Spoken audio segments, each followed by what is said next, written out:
সবচেয়ে কম সময়ে এভারেস্টের চূড়ায় পা রেখে ইতিহাস গড়লেন নেপালের এক নারী শেরপা।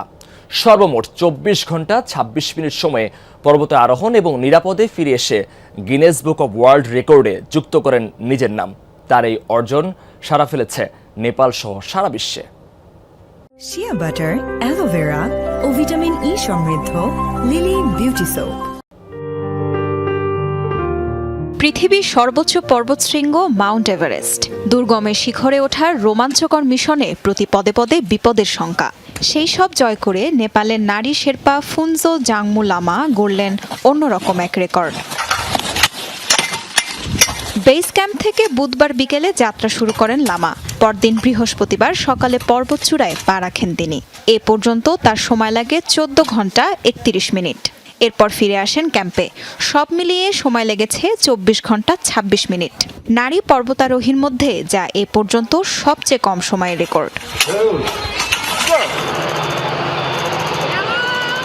নেপালি ফুনজো জাংমু লামা পেশায় একজন ট্রেকিং গাইড।